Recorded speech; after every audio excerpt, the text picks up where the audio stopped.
Hello student, तो स्वागत है आपका स्ट्रगल स्टडी एकेडमी में। तो आज के इस वीडियो लेक्चर में हम लोग देखेंगे प्रश्नावली 4.2 और इसमें हम लोग प्रश्न संख्या 3 से स्टार्ट करेंगे। तो आइए देखते हैं हम लोग। तो यहाँ पे क्वेश्चन नंबर 3 कह रहा है दोस्तों, ऐसी दो संख्याएं ज्ञात कीजिए जिनका योग 27 हो और गुणनफल 182 हो। तो सबसे पहले तो हम लोग मान लेते हैं, यहाँ पे बोला है कि दो संख्याएं जिनका योग 27 हो। तो ध्यान दीजिएगा, अगर मैं आपसे बोलूं यहाँ पर कि मान लिया कि एक संख्या आपको मैं बोलूं कि 5 है, तो दूसरी संख्या क्या बताएंगे आप? तो दोनों संख्याओं का योग 27 है, तो दूसरी संख्या क्या होगा? 27 - 5 यानी 22 होगा दूसरी संख्या, है ना। मैं बोलूँ पहली संख्या अगर मान लीजिए 10 है, तो दूसरी संख्या क्या होगा? 27 में से 10 घटा देंगे तो कितना बचेगा? 17। उसी प्रकार यहाँ पर हम लोग मान लेंगे कि पहली संख्या, कोई तो पर्टिकुलर कोई नंबर तो पता नहीं है, हमें तो ज्ञात करना है ना। तो हम यहाँ पे मानेंगे कि माना पहली संख्या बराबर x तथा दूसरी संख्या बराबर 27 - x। तो हमने यहाँ पे लिख लिया दोस्तों कि माना पहली संख्या बराबर x, दूसरी संख्या बराबर 27 - x। अब अकॉर्डिंग टू क्वेश्चन यानी प्रश्न के अनुसार, तो यहाँ पे डालेंगे प्रश्न से। अब देखिए यहाँ पे बोल रहा है कि और गुणनफल 182 है। किसका? इन दोनों संख्याओं का गुणनफल यानी गुणा कर दिया जाए x का 27 - x में, तो इन दोनों का गुणनफल किसके बराबर है?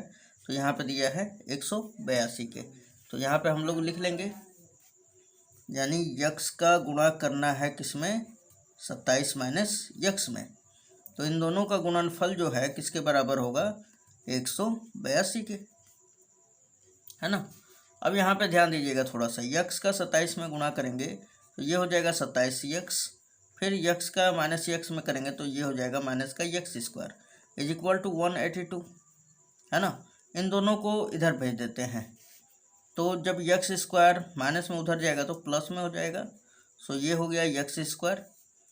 अब ये 27x प्लस में है, इधर जाएगा तो क्या हो जाएगा? माइनस का, और ये तो हमारा प्लस 182 है ही, है ना, बराबर का 0।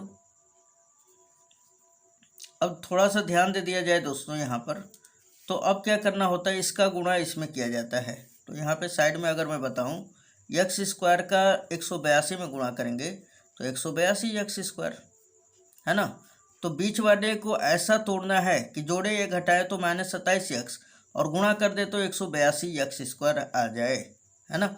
तो चलिए 182 का हम लोग यहाँ पे अभाज्य गुणनखंड निकालते हैं। किसका? 182 का। तो अगर हम लोग देखा जाए तो ये 182 को अगर फैक्टराइजेशन किया जाए तो इसको करेंगे हम लोग 2 से करते हैं। सबसे पहले 2 9 18 और 2 एकम 2, फिर 7 से भी चला जाएगा ना 13 बार में। अब आप देखो 7 दूना 14 और ये गुणे 13, अगर 14 में 13 का गुणा करते हैं ना तो हमारा कितना आ जाता है? 182 आ जाता है। और 14 में 13 जोड़ देंगे तो फिर क्या हो जाएगा? तो फिर -27x हो जाएगा। अब ध्यान दीजिएगा, तो यहाँ पे मैंने लिखा x², फिर 27x को मैंने ब्रेक किया, -14x और -13x, फिर प्लस 182 = 0। अब आप सोच रहे होंगे कि सर ये 27x को -14x फिर -13x क्यों लिखे, ये प्लस क्यों नहीं कर दिए? तो मेरे दोस्तों, अगर -14x में से +13x करूँगा तो घट जाएगा, और 14 में से 13 घटेगा तो 1x बचेगा, जो कि पॉसिबिलिटी नहीं है। अगर मान के चलिए ये भी प्लस कर दे रहे हैं और ये माइनस कर दे रहे हैं तो फिर क्या हो जाएगा? दिक्कत हो जाएगा। 14 में से फिर 13 घट जाएगा तो 1x बचेगा, जबकि हमको लाना है कितना? 27x। इसलिए दोनों को माइनस माइनस कर दिए हैं कि 13 और 14 दोनों मिलकर कितना हो जाए? 27x, right. और इन दोनों का फिर गुणा भी करेंगे तो 182 x² आ जाएगा, है ना। अब इन दोनों में से कॉमन करना है तो x कॉमन कर लेना, x कॉमन होगा यहाँ से भी और यहाँ से भी। क्या बचेगा? x, यहाँ पे क्या बचेगा? -14, राइट। अब इन दोनों में से क्या कॉमन है? तो -13 कॉमन है ना, दिखाई दे रहा है आपको। और ये 182 में से -13 कॉमन करेंगे तो क्या बचेगा? यहाँ पे तो पहले x और यहाँ पे क्या बचेगा? -14 बराबर का 0। अब ये वाला पोर्शन एक में ले लेते हैं, या कॉमन कर लीजिए। ये वाला पोर्शन में से x - 14 और इसमें से x माइनस 14 है ना, दोनों में से कॉमन हो जाएगा x माइनस 14। और यहाँ पे क्या बच जा रहा है, यहाँ से ये वाला पोर्शन हटेगा कोष्टक वाला, तो क्या बचेगा x, तो यहाँ पे x मैंने रखा है, यहाँ पे माइनस का 13 बराबर हो जाएंगे 0 के। अब इसको भी 0 के इक्वल करते हैं और इसको भी, तो x माइनस 14 बराबर क्या हो जाएगा 0, सो x बराबर आ जाएगा 14। और यहाँ पे देखा जाए तो x माइनस 13 बराबर 0 और x बराबर आ जाएगा 13, है ना। तो पहली संख्या क्या हो जाएगी, अगर यहाँ पे लिखना पड़ेगा, इसलिए पहली संख्या, जब पहली संख्या बराबर 14 हो, तो हमने यहाँ पे लिख दिया कि जब पहली संख्या x बराबर 14 ले लिया जाए, यानी ये वाला पोर्शन ले लिया जाए, तब दूसरी संख्या क्या हो जाएगा 27 माइनस x का मान कितना है 14, तो हमने 27 में से 14 घटाया तो ये बचेगा 13, है ना। और फिर जब अगर हम लोग x का जो मान है 13 ले लें, तब फिर क्या हो जाएगा, तो हमने यहाँ पे ये भी लिख दिया है कि अब जब पहली संख्या x बराबर 13 ले लिया जाए, यानी ये वाला पोर्शन, तब दूसरी संख्या क्या हो जाएगा दोस्तों 27 माइनस 13 बराबर 14। तो इस प्रकार आपका ये आंसर पहले का कंप्लीट होता है, पहला नहीं सॉरी, ये क्वेश्चन नंबर तीसरा का है ना। तो अब आइए चौथा देख लेते हैं हम लोग। क्वेश्चन नंबर 4 कह रहे हैं दोस्तों, दो क्रमागत धनात्मक पूर्णांक ज्ञात कीजिए जिनके वर्गों का योग 365 है ना। तो सबसे पहले क्रमागत धनात्मक पूर्णांक क्या होता है दोस्तों, तो मैं अगर आपको बता दूं इसके बारे में थोड़ा सा, है ना। तो यहाँ पे ध्यान दीजिएगा, क्रमागत धनात्मक पूर्णांक संख्या क्या होता है, तो ये हो गया 0, यहाँ पे हो गया 1 2 3, है ना। और 0 से पहले क्या होता है माइनस का 1, माइनस का 2, माइनस का 3, और इसी तरह चलते भी जाएगा, इधर भी चलते जाएगा। तो देखिए यहाँ पे ये सभी के सभी पूर्णांक संख्या होता है, लेकिन यहाँ पे बोला है हमें क्रमागत धनात्मक मतलब प्लस। तो आप बताइए यहाँ पर प्लस कौन सा है, यही सब है ना। और क्रमागत का मतलब होता है जैसे 1 आया तो इसके बाद क्या है 2, अगर मैंने 2 लिया तो 2 के बाद क्या आएगा 3, अगर मैंने 5 लिया तो इसके बाद क्या आएगा 6, अगर मैंने 20 लिया तो इसके बाद 21, है ना। तो यानी क्रमागत क्या होगा, अगर हमने मान लिया, कहने का मतलब कुल मिलाकर ये दिखाई दे रहा होगा आपको कि एक अधिक हो जा रहा है ना, है ना। अगर हम लोग यहाँ पर x ले लें पहली संख्या, तो दूसरी क्या हो जाएगी x प्लस 1, राइट।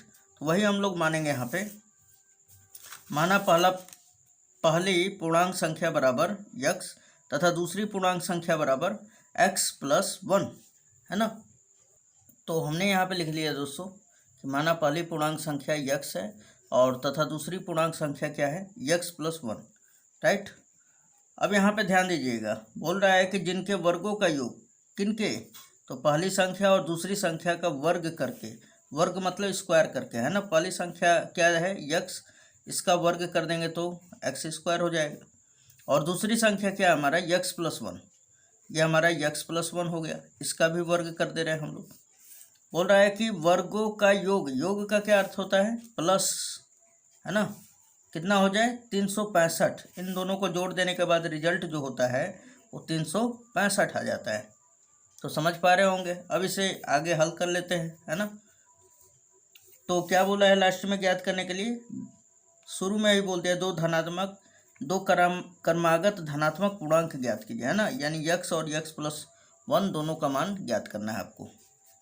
ये देखिए ये x स्क्वायर हो गया, प्लस इसको a प्लस बी के होल स्क्वायर पे तोड़ देते हैं, तो पहली संख्या का स्क्वायर प्लस दूसरी संख्या का स्क्वायर यानी 1 ही हो जाएगा, प्लस 2 इंटू पहली संख्या x इंटू दूसरी संख्या 1 बराबर क्या हो जाएगा 365।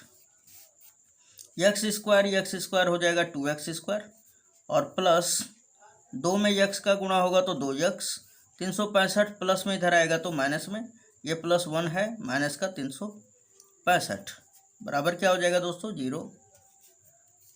अब ये हो गया हमारा 2x स्क्वायर और प्लस 2x, और 365 में से 1 घटेगा तो कितना बचेगा माइनस का 364 बराबर 0। अब दो सभी में से कॉमन है तो 2 कॉमन कर लेते हैं हम लोग, क्या बचेगा x स्क्वायर प्लस x, और ये क्या बचेगा माइनस 182। बराबर का 0। 2 गुणा में उधर जाएगा तो भाग में हो जाएगा, तो 2 खत्म हो जाएगा कहानी। इधर बचेगा x square plus x minus 182 बराबर का 0। अब देखिए इसका गुणा इसमें करेंगे तो 182 एक्स स्क्वायर हो जाएगा। अब इसको ऐसा तोड़ना है कि जोड़े या घटाए, तो प्लस यक्स आना चाहिए, गुणा कर दें तो माइनस 182 एक्स स्क्वायर आ जाना चाहिए। तो 182 को जब हम लोग तोड़ते हैं, ब्रेक करते हैं, तो 14 गुणे 13 पे ही टूटेगा। 14 में 13 का गुणा करेंगे तो 182 होगा, जैसे कि अभी हमने पीछे में बताया। और जोड़ेंगे या घटाएंगे, मतलब कि 14 यक्स में से अगर घटा दे 13 को तो हमारा 1 यक्स बच जाएगा, है ना। तो आइए ब्रेक करते हैं, एक्स स्क्वायर प्लस 14 यक्स और माइनस का 13 यक्स, है ना। 14 में से 13 घटा दूंगा तो 1 यक्स बच जाएगा, और 14 का 13 में गुणा कर दूंगा तो कितना होगा 182, और ये माइनस क्या हो गया 182 बराबर 0। फिर वही वाला बात, यक्स दोनों में से कॉमन है तो यक्स कॉमन करेंगे, यहाँ पे बचेगा यक्स प्लस यहाँ पे क्या बचेगा 14, और यहाँ पे क्या कॉमन है दोस्तों माइनस का 100, ये माइनस का 13 कॉमन है ना, तो माइनस 13 कॉमन किया यहाँ पर, तो यहाँ पे क्या बचेगा यक्स, और यहाँ पे क्या बचेगा प्लस का 14 बराबर 0। अब अगर ध्यान दिया जाए तो यक्स माइनस 13 ले रहा हूँ मैं, और फिर एक्स प्लस 14, है ना, बराबर का 0। अब देखिए ऐसे जब आए ना तो आप बार बार कॉमन मत कीजिए, बाहर वाला एक साइड में ले लीजिए और इन दोनों में से एक ले लीजिए, ये भी बेटर तरीका है लेने का, है ना। अब यहाँ पे कर लेते हैं हम लोग, तुलना करते हैं, एक्स माइनस 13 बराबर 0, इसलिए यक्स बराबर हो जाएगा 13, और यहाँ पे यक्स प्लस 14 बराबर हो जाएगा 0, इसलिए यक्स बराबर माइनस 14। लेकिन ये पॉसिबल नहीं होगा, क्यों? क्योंकि यहाँ पे देखिए दोस्तों कहा है क्वेश्चन में ही कि 2 क्रमागत धनात्मक न कि ऋणात्मक होना चाहिए, है ना। तो पूर्णांक हमारा क्या लेना है धनात्मक, यानी यक्स का जो मान होना चाहिए वो 13 आना चाहिए, यानी प्लस का होगा, ये संभव है। तो अब मैं यहाँ पे लिख सकता हूँ, इसलिए पहली संख्या क्या हो जाएगी, पहली संख्या यक्स, और यक्स बराबर क्या है 13, तथा दूसरी संख्या क्या हो जाएगी, दूसरी संख्या बराबर हो जाएगा यक्स प्लस 1, है ना। और यक्स का मान देखा जाए तो 13 प्लस 1 हो जाएगा, यानी 14। तो यही दोनों क्रमागत धनात्मक पूर्णांक संख्या होगा। उम्मीद है ये क्वेश्चन समझ में जरूर आया होगा। चलिए नेक्स्ट क्वेश्चन देखते हैं। क्वेश्चन नंबर 5 क्या कह रहा है दोस्तों, बोल रहा है एक समकोण त्रिभुज की ऊंचाई, यहाँ पे ध्यान दीजिएगा, एक समकोण त्रिभुज तो ये इस प्रकार बनता है ना, ये हमारा समकोण त्रिभुज हो गया, ये हमारा 90 डिग्री, है ना। तो इसमें ऊंचाई ये वाला हो जाएगा, और ये आधार हो जाएगा, ये कर्ण हो जाएगा, राइट। अब देखिए बोल रहा है कि एक समकोण त्रिभुज की ऊंचाई, यानी ये वाला, इसके आधार से 7 सेंटीमीटर कम है, यानी ऊंचाई जो है इसके आधार से 7 सेंटीमीटर कम है। बोल रहा है यदि कर्ण 13 सेंटीमीटर का हो, यानी ये वाला जो यही कर्ण है ना, ये 13 सेंटीमीटर हो, तो अन्य 2 भुजाएं ज्ञात कीजिए, यानी ऊंचाई ज्ञात कीजिए और आधार ज्ञात कीजिए।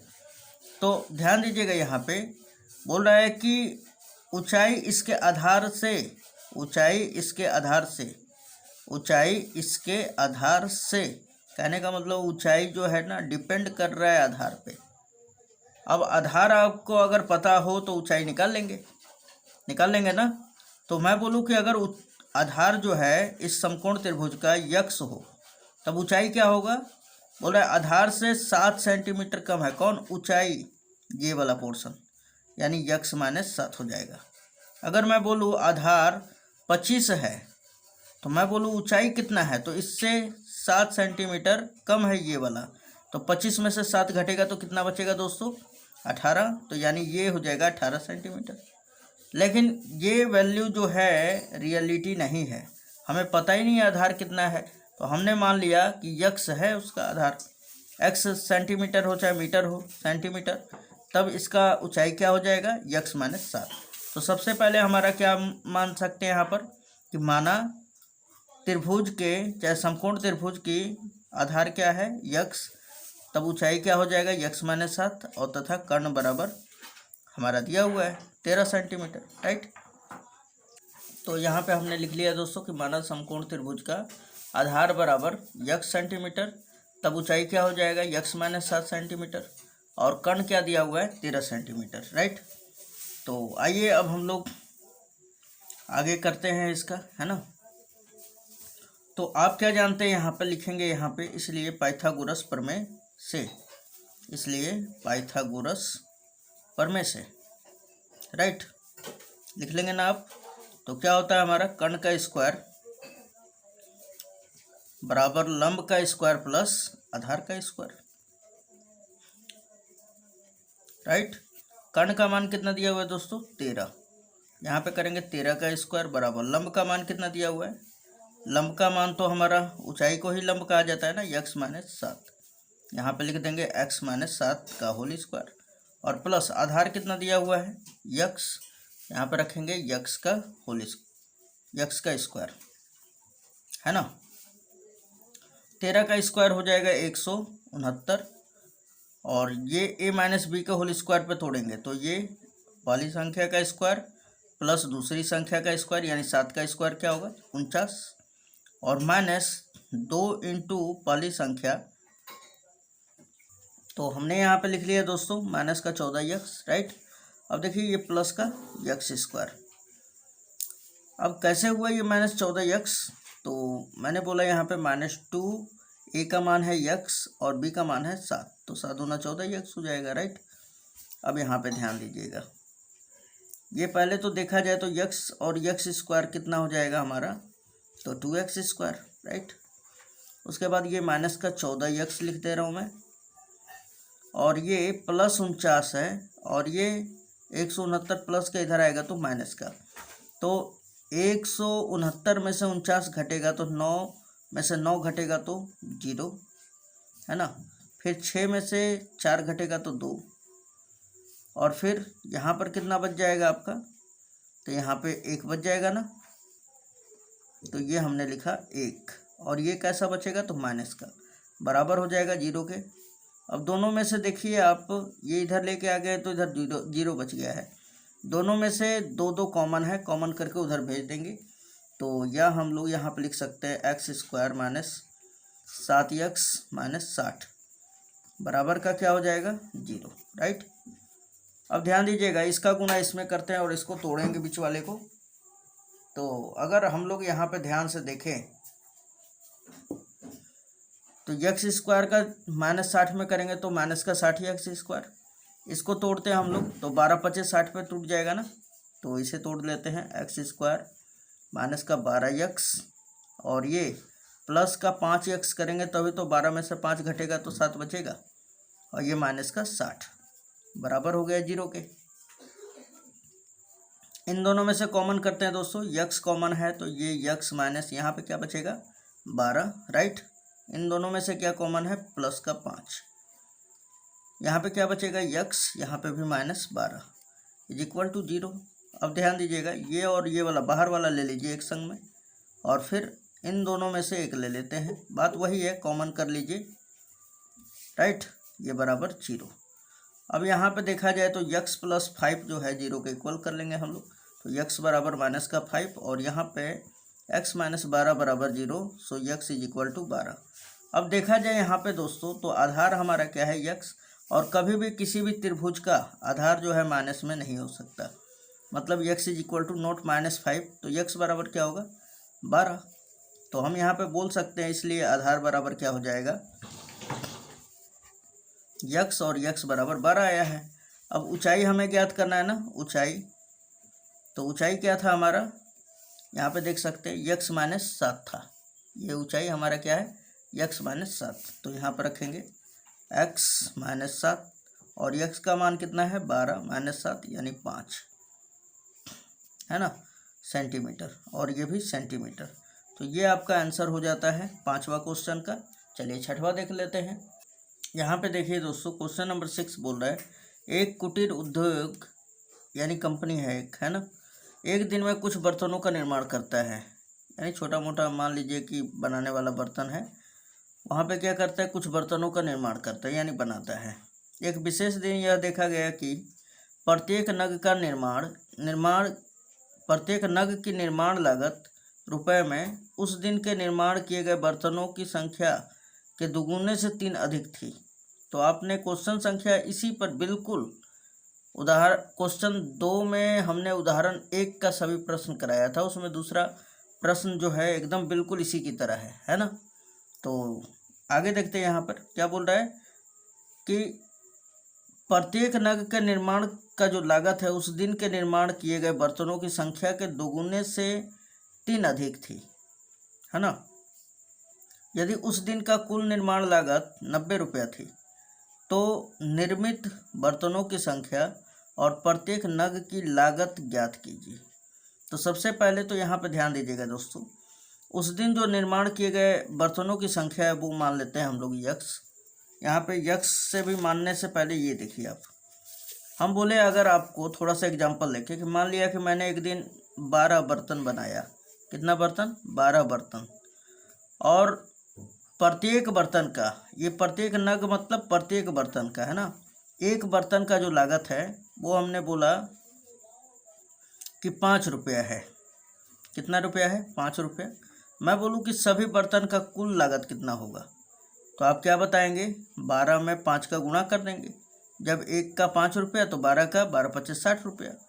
उसी प्रकार अब ध्यान दीजिएगा, अगर मैंने बोला कि यहाँ पे थोड़ा सा ध्यान देना होगा कि हमने बोला कि माना बर्तनों की संख्या यक्स है ना, तब नग का लागत क्या हो जाएगा? तो नग का लागत देखिए, अब ये निर्भर कर रहा है किस पर?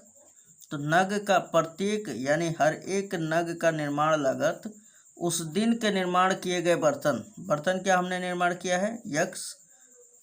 तो उस दिन के निर्माण किए गए बर्तनों की संख्या हमारा यक्स है ना, के दोगुने यानी यक्स का दोगुना कर देंगे तो 2x। दोगुने से 3 अधिक है यानी कि 2x से 3 अधिक है, अधिक मतलब प्लस। समझ पा रहे हैं आप? तो यहाँ पे हम ये कह सकते हैं क्या कि माना बर्तनों की संख्या यक्स है, तब प्रत्येक नग की लागत कितना होगा? 2x + 3 हो जाएगा।